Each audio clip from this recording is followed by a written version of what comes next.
Nikola Have you ever Tesla. imagined what it feels like to see inventions before they exist, to build machines entirely inside your mind?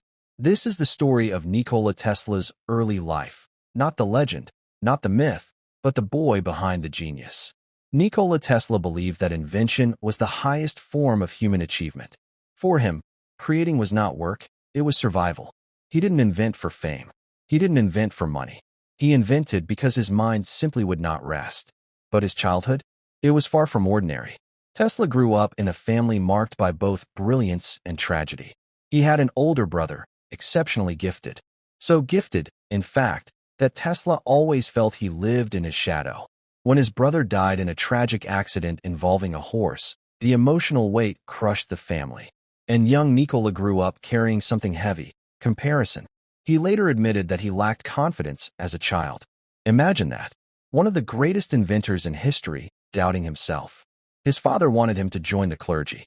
His mother, however, was naturally inventive. She created tools and mechanical devices at home, despite never having formal education. Tesla always said his inventive mind came from her. But here's where things become truly fascinating.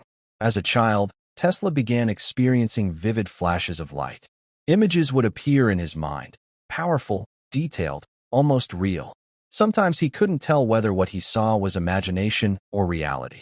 These weren't simple daydreams. They were intense visual projections, entire scenes, machines, landscapes, forming clearly in his mind.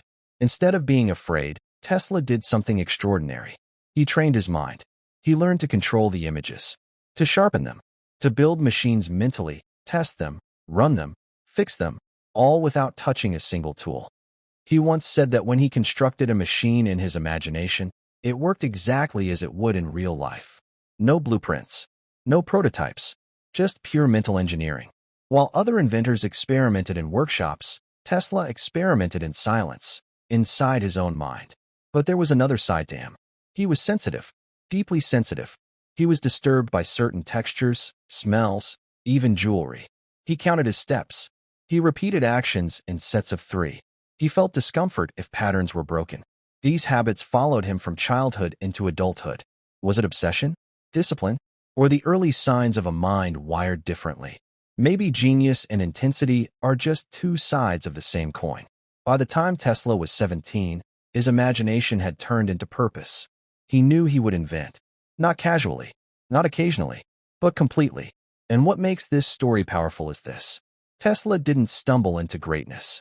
He suffered. He observed. He trained his mind. He turned what could have been a weakness, those overwhelming visions, into his greatest strength. Before the alternating current, before the Tesla coil, before the rivalry with Edison, there was just a boy, seeing light in the darkness, building worlds inside his head. And that is where the story truly begins.